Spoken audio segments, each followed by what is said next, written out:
ابھی ایک مہم چل رہی ہے کہ جس بھی بارات میں بینڈ یا ڈی جے ہوگا اس میں کوئی بھی امام نکاح نہیں پڑھائیں گے۔ اچھی ہے، میں خود بھی اس کو سپورٹ کرتا ہوں، لیکن آپ لوگ یہ بتائیے کہ کیا ساری ذمہ داری خالی اماموں کی ہے؟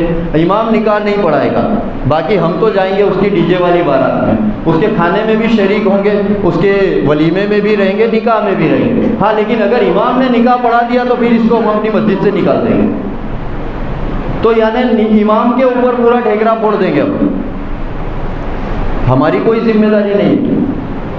اگر نوجوان جو لڑکے ہیں، یہ بات جو میں کہنے جا رہا ہوں نوجوانوں خاص کر کے توجہ چاہتا ہوں میں نوجوانوں کی، کیونکہ یہ جتنی بھی خرافات ہے یہ ہمارے ہی لیے کی جاتی ہے، نوجوانوں کے لیے ہی کی جاتی ہے۔ کیا بوڑھے لوگ تھوڑی بولتے ہیں، یا لڑکی کے نانا نانی یا دادا دادی تھوڑی بولتے ہیں کہ ڈی جے رکھنا، یہ لڑکے لڑکیوں کے دوست کہتے ہیں کہ بھائی ڈی جے کا انتظام ہونا چاہیے۔ تو جتنے بھی لڑکے یہاں بیٹھے ہیں، جتنے بھی نوجوان بیٹھے ہیں، اور وہ اگر ہمارے نبی صلی اللہ علیہ وسلم سے محبت کرتے ہیں تو میری بات سنیے اور اس پہ عمل کرنے کی کوشش کیجیے۔ اللہ رب العزت مجھے اور آپ کو، ہم تمام کو اس پہ عمل کرنے کی توفیق عطا فرمائے۔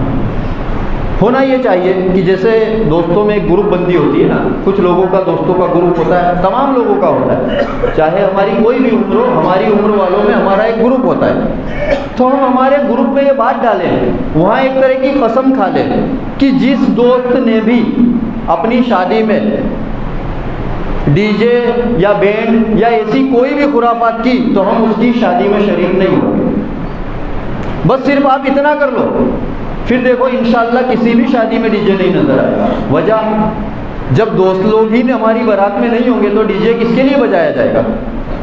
نانا نانی تھوڑی ناچیں گے اس میں۔ ہاں، جب دوست ہی شریک نہیں ہوں گے کھانے کے اندر تو کھلائے گا کون؟ دیکھیے، نکاح عالم نہ پڑھائے نا، اس سے کسی کو فرق نہیں پڑتا، آپ یہ بات سمجھ لو، کسی کو کوئی فرق نہیں پڑتا، اس نے نہیں تو اس نے نہیں تو کہیں اور سے لے آئیں گے جہاں والے کو پتہ ہی نہ چلے کہ ہمارا امام پڑھا کے آ گیا ہے، اس سے کوئی فرق نہیں پڑتا۔ لیکن اگر دوستوں نے ایکشن لے لیا نا تو اس سے فرق پڑے گا۔ کسی بھی ہر دوست کہہ دے کہ ہم تیری شادی میں شریک نہیں ہوں گے، اس کے بعد اس کی طاقت نہیں ہے کہ وہ بینڈ بجوا لے، کیونکہ وہ بینڈ تمہارے لیے تو بجوا رہا ہے۔ اب وہ دوسری دیکھیے ایک اور رسم ہے، یہ جو رت جگہ کی رسم ہے، رت جگہ ہوتا ہے، پوری رات ہر جگہ تھوڑی تھوڑی دور پہ چار لڑکے بیٹھ کے جوا کھیل رہے ہیں، شراب پی رہے ہیں، عورتیں گھر میں ڈھول لے کے پیٹ رہی ہیں اور گھر کی لڑکیاں ناچ رہی ہیں، پوری رات یہ سب کچھ ہو رہا ہے، اور پھر جیسے ہی اذان ہوئی نا ویسے ہی اس گھر کی چار عورتیں گلگلے لے کے مسجد میں آ گئی، لو امام صاحب اس پہ فاتحہ کر دو۔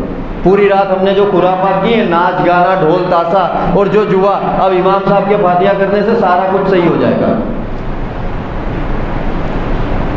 میری بات غلط ہے کیا؟ ایسا ہی ہوتا ہے نا؟ تو کیا لگتا ہے آپ، ذرا 1% بھی دینداری نہیں ہے کیا ہمارے میں، کہ پوری رات ہم یہ سب کچھ کر رہے ہیں، ناچ گانا کر رہے ہیں، ڈھول تاشا کر رہے ہیں، اور پھر صبح میں آگے وہ جو ایک امام صاحب نے فاتحہ پڑھا تو مطلب سب کچھ صحیح ہونا تو یہ چاہیے کہ ہم پوری رات اس طرح سے گزارے کی مثال بن جائے، اور کوئی ضرورت کیا ہے اس کی، اس کا اسلام میں کوئی لینا دینا نہیں ہے۔ یہ رت جگہ کس لیے ہوتا ہے؟ ابھی یہ جو ہلدی کی رسم ہے، دیکھیے ہلدی کی جو رسم ہے نا، یہ مباح کام ہے۔ مباح اس کام کو کہتے ہیں کہ جس کے کرنے اور نہ کرنے سے، جانے کرو تو کوئی ثواب نہیں ہے، نہ کرو تو کوئی پکڑ نہیں ہے، کوئی گناہ نہیں ہے، لیکن وہ مباح کب تک ہے؟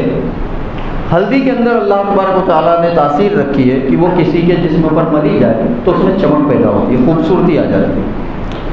تو نکاح سے پہلے، حالانکہ یہ رواج ہندوانہ ہے، یہ میں بتا دوں، اس کو اپٹن کی رسم وہ لوگ کہتے ہیں اور وہ ہم نے اپنا لی ہے، لیکن پھر بھی اگر اس ارادے سے، اس نیت سے دلہا یا دلہن کو ہلدی لگائی جا رہی ہے کہ بھئی یہ خوبصورت دکھے، تھوڑا اس کے چہرے پر نکھار آ جائے، تو یہ ہوا مباح کام۔ لیکن یہ کب تک مباح ہے؟ کسی بھی مباح کام کو ثواب یا عذاب میں کیسے بدلا جاتا ہے وہ سمجھ لیجیے۔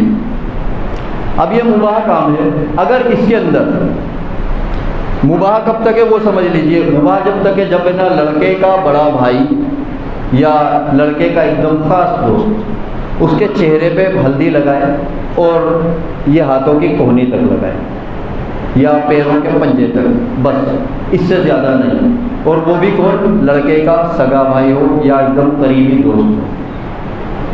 جو شریر، جو سطر عورت کا معاملہ ہے، جو جسم کا وہ حصہ ہے، اس حصے پر ہاتھ نہ لگائے، نہ کسی کی نظر پڑے، اور یہی معاملہ لڑکی کے لیے۔ اگر ایسا کیا، اور اس میں ڈھول پیٹنے کی ضرورت نہیں ہے، ڈھلورا کرنے کی ضرورت نہیں ہے، ہلدی کا کھانا کرنے کی ضرورت نہیں ہے، یہ سب وہ کام ہے جو مباح کام کو گناہ میں بدل دیتے ہیں۔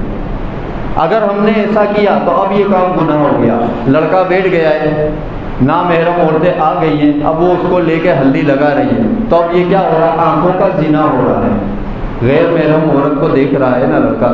آپ صلی اللہ علیہ وسلم نے فرمایا یہ آنکھوں کا زنا ہے، تو اب وہ جو مباح کام تھا ہم نے اس کو گناہ میں بدل دیا۔